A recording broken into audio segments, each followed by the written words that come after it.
안녕하세요, 여러분. 오늘은 정말 충격적인 이야기를 들고 왔습니다. 제 인생에서 가장 끔찍한 비밀이 드러나는 순간에 대한 이야기입니다. 엄마 남자친구.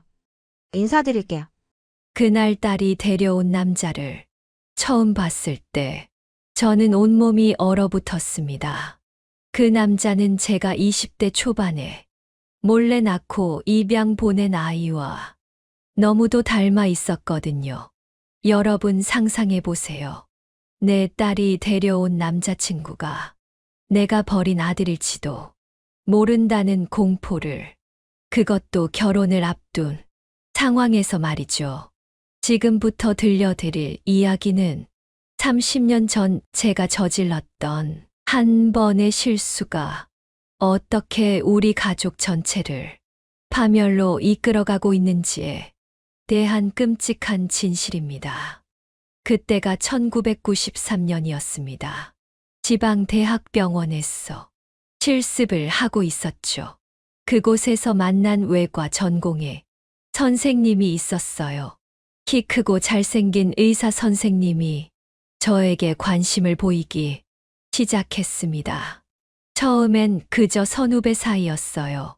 하지만 야근할 때마다 커피를 사주시고 힘들 때마다 격려해 주시는 그분을 보며 저도 모르게 마음이 기울었습니다.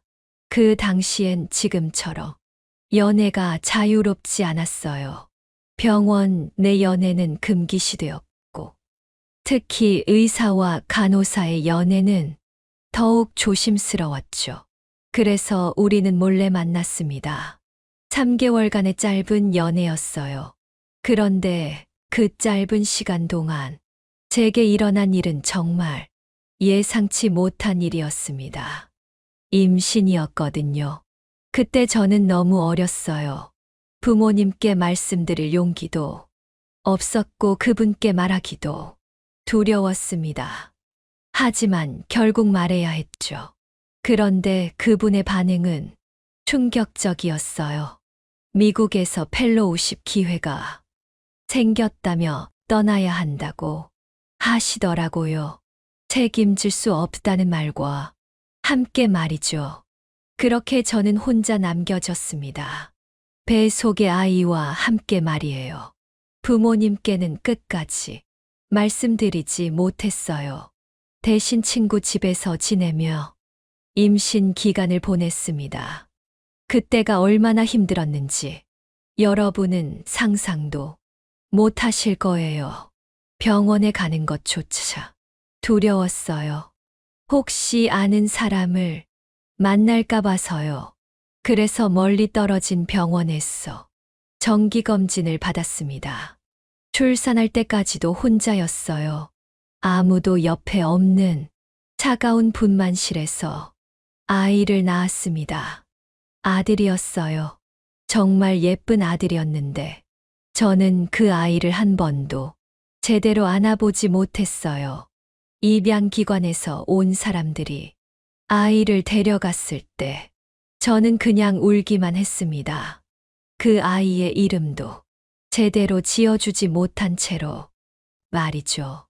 입양 서류에는 아이 아버지란에 공란으로 두었어요.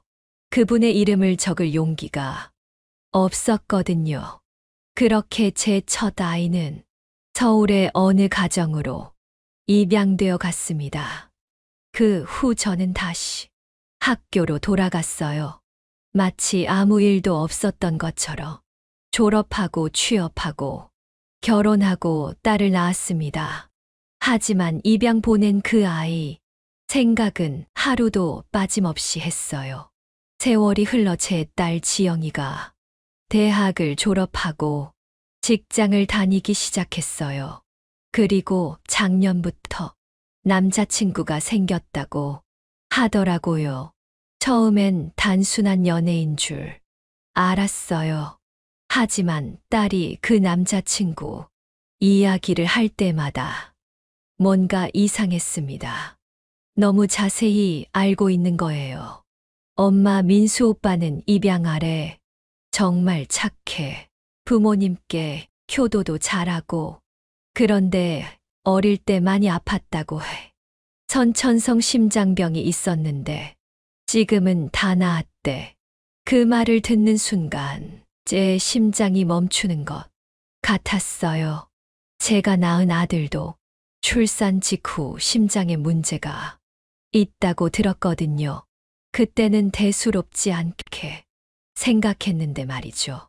그리고 딸이 말하는 그 남자친구의 나이, 생년월일까지도 제가 기억하는 그 아이와 너무 비슷했어요. 혹시나 싶어서 딸에게 물어봤죠. 그 오빠 어디서 입양됐다고 했지? 딸은 서울 모 입양기관에서 갓난아기 때 입양됐다고 했어요. 바로 제가 아들을 보낸 그 기관이었습니다. 그날 밤 잠을 한숨도 못 잤어요. 계속해서 그 가능성에 대해 생각했습니다. 설마 그럴 리가 없을 거야. 서울에 입양아가 얼마나 많은데 라고 스스로를 달랬지만 마음은 점점 불안해졌어요. 다음 날 딸을 통해 그 남자친구에 대해 더 자세히 알아봤습니다. 이름은 김민수. 1993년 9월생. 서울대학교 의과대학 졸업. 현재 레지던트 과정 중. 1993년 9월생. 바로 제가 아들을 낳은 달이었어요. 그리고 의과대학이라는 것도 그 아이 아버지와 같은 길을 걷고 있는 거였죠. 더 충격적인 건 딸이 보여준 사진이었어요. 정말 그 사람을 빼닮았더라고요. 30년 전 그 외과 전공의의 젊은 모습 그대로였습니다. 저는 몰래 그 남자친구가 다니는 병원을 알아봤어요. 그리고 그곳에서 근무하는 의사들 명단을 찾아봤습니다. 혹시 그 사람이 아직 그 병원에 있을까 싶어서요. 그런데 정말 있더라고요. 30년이 지난 지금도 그 병원 외과 과장으로 근무하고 있었습니다. 김민수 아버지가 바로 그 사람이었던 거예요. 모든 퍼즐이 맞춰지는 순간이었어요. 제가 30년 전에 입양 보낸 아들이 지금 제 딸과 연애를 하고 있다는 끔찍한 진실이 말이죠. 며칠 동안 아무것도 할 수 없었어요.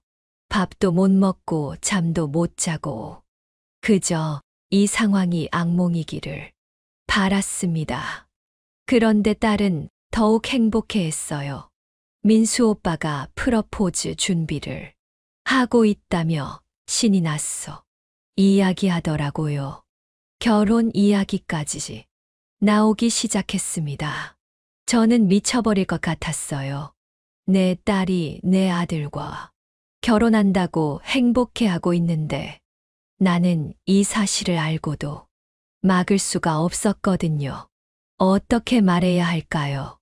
딸아, 내가 사랑하는 그 남자는 엄마가 30년 전에 버린 내 오빠야.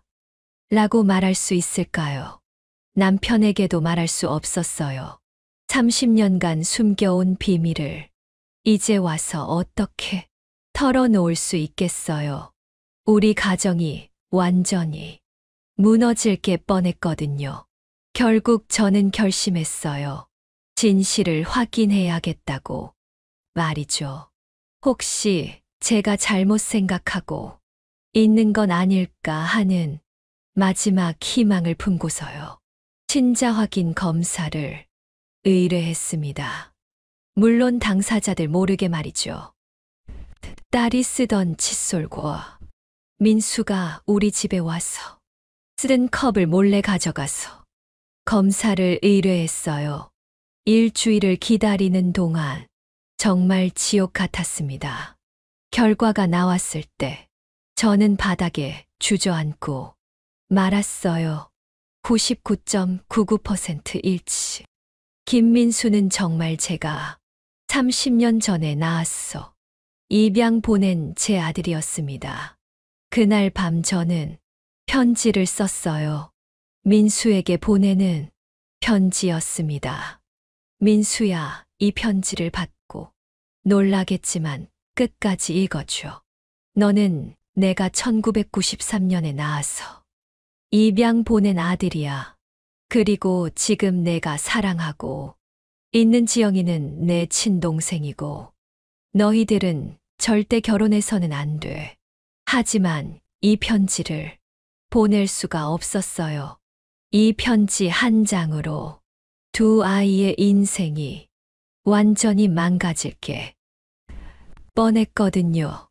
그렇게 몇 달이 지났습니다. 딸과 민수는 여전히 행복해하며 결혼 준비를 하고 있어요. 예식장도 잡고 청첩장도 만들었습니다. 민수는 우리 집에 자주 와서 저를 어머니라고 부르며 효도를 합니다. 정말 착한 아이예요.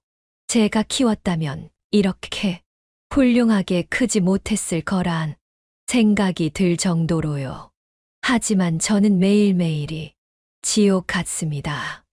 언제까지 이 비밀을 숨기고 살아야 할까요?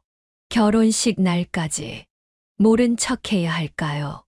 아니면 지금이라도 모든 걸 털어놓고 이 비극을 막아야 할까요?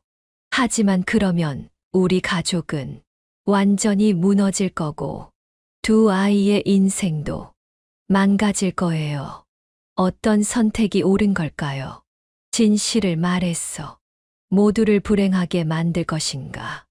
아니면 계속 침묵하며 더 큰 비극을 만들 것인가? 저는 아직도 그 편지를 쓰다가 찢고 쓰다가 찢기를 반복하고 있습니다. 오늘도 민수가 와서 어머니 건강하시죠? 라고 인사했을 때 저는 눈물을 참을 수 없었어요. 여러분이라면 어떻게 하시겠어요? 30년 전의 실수가 이렇게 끔찍한 결과를 만들어낼 줄 누가 알았겠어요?